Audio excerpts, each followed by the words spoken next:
When you hand over a routine blood draw or a standard urine collection, the sample rarely looks complicated.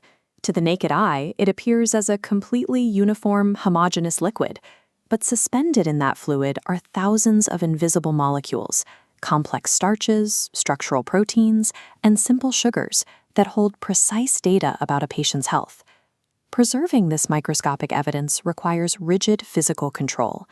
If a patient is undergoing a 24-hour urine collection, for example, the sample must be constantly maintained in an ice slush bath or stored in a specific jug preloaded with highly corrosive 6-normal hydrochloric acid to prevent the molecules from degrading before they reach the lab. Yet, even with perfect preservation, these molecular structures remain entirely hidden from standard observation. Because scientists cannot simply put a drop of liquid under a standard microscope to count the sugars or proteins, they have to force them out of hiding. They accomplish this by laying highly specific chemical traps. This interrogation takes the form of a deductive chemical decision tree.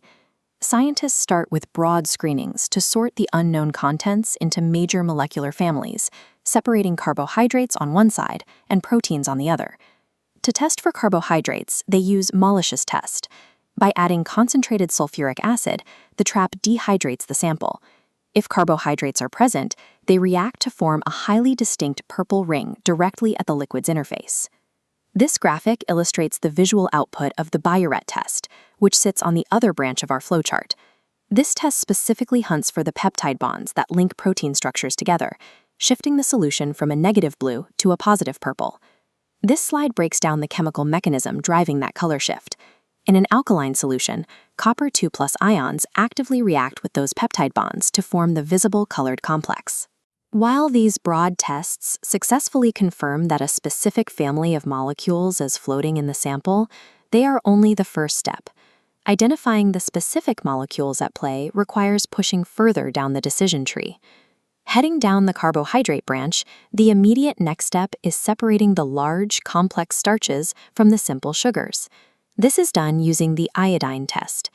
When Lugel's iodine is introduced to a sample, its linear ions slip directly inside the coiled helical chains of complex starches. This physical interaction triggers an immediate color shift to a dark blue-black. With the starches isolated, the focus turns to the simple sugars. Here, Benedict's test is deployed to find reducing sugars, molecules capable of transferring their own electrons to a copper reagent when exposed to heat. When that electron transfer happens, the reaction creates a highly aggressive physical output. The boiling solution rapidly shifts from a bright green color and drops out as a thick, brick-red precipitate. To divide the remaining sugars even further, scientists apply Seliwanoff's test. Hydrochloric acid is used to dehydrate the sample again. If a specific type of sugar called a ketose is present, the liquid turns a deep cherry red. Finally, the ozazone test provides a definitive structural identification. By reacting the sample with phenylhydrazine in a boiling water bath, specific sugars will grow into unique crystals. Glucose forms sharp needle shapes, while maltose grows into sunflower shapes, appearing at exact, predictable time intervals. By sequentially applying heat, acid, and a few targeted reagents, scientists force invisible molecules to categorize themselves through precise, observable physical changes. Colorimetric tests are excellent at proving what is in a sample. But traditional visual methods run into limitations when it comes to determining exactly how much of a molecule is present. Modern clinical laboratories have largely moved beyond relying on the subjective human eye to interpret shades of red and purple, replacing those older methods with highly sensitive digital quantitation. This image displays the qubit fluorometer. Rather than measuring basic light absorbance, this instrument utilizes highly targeted fluorescence to digitally measure protein concentrations. The technology requires a microscopic sample volume of just 1 to 20 microliters to accurately detect protein concentrations down to fractions of a milligram per milliliter.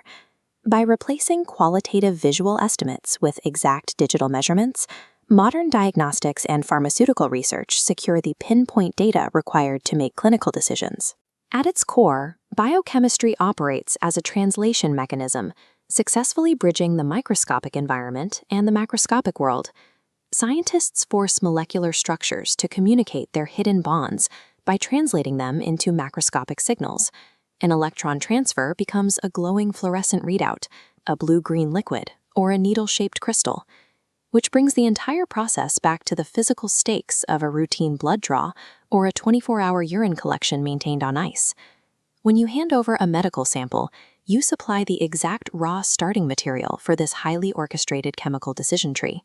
Every diagnostic test functions as a molecular interrogation, successfully transforming the hidden building blocks of the human body into visible, quantifiable, and diagnostic clinical results.